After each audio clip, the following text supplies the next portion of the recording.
కథలో ముఖ్య పాత్ర మనోహర్. ఒకరోజు కొత్త ఫ్లాట్లోకి షిఫ్ట్ అయ్యాడు.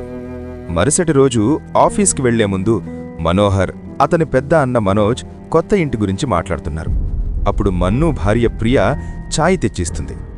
చాయ్ రుచి వింతగా అనిపిస్తుంది. అడిగితే ఆమె పాలు విరిగిపోయాయి కాబట్టి మిల్క్ పౌడర్తో చేశానని చెప్తుంది. నిన్న కూడా పాలు విరిగిపోయాయి, ఇది మంచి శకునం కాదని వాళ్ళమ్మ అంటుంది.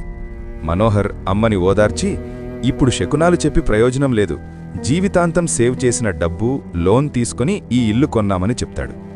అక్కడ మనోజ్ కొడుకు మనోహర్ ఫోన్తో ఆడుకుంటున్నాడు. మనోజ్ పూజగదిలో ఫోటోలు ఇంకా నేలమీదే ఉన్నాయి, గోడకి వేలాడదీయమని చెప్తాడు. మనోహర్ ఆఫీస్ నుంచి వచ్చాక వేస్తానని అంటాడు. ఆ తర్వాత మనోహర్ ఆఫీస్కి బయలుదేరతాడు. వాళ్ల ఫ్లాటు 13వ ఫ్లోర్లో ఉంది. లిఫ్ట్ ఉంది. మనోహర్ లిఫ్ట్లోకి వెళ్తాడు. కానీ లిఫ్ట్ పనిచేయడం లేదు. అప్పుడు ఒక వృద్ధుడు వస్తాడు. ఇద్దరూ మాట్లాడుకుంటారు. మనోహర్, నేను మీ పక్కింట్లో ఉంటాను, నిన్నే 13B ఫ్లాట్లోకి షిఫ్ట్ అయ్యామని చెప్పి లంచ్కి ఇంటికి రమ్మని ఆహ్వానిస్తాడు. తర్వాత మెట్ల నుండి కిందికి వెళ్తాడు. మనోహర్ కన్స్ట్రక్షన్ సైట్కి వెళ్తాడు. అతను ఒక ఇంజనీర్.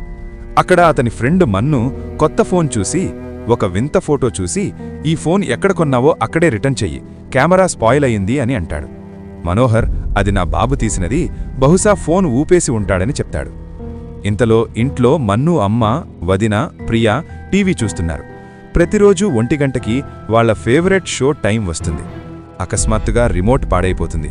టీవీ ఆటోమేటిక్గా 13వ నంబర్ ఛానల్కి వెళ్తుంది. అక్కడ సబ్ ఖైరియత్ అనే కొత్త సీరియల్ మొదలవుతుంది.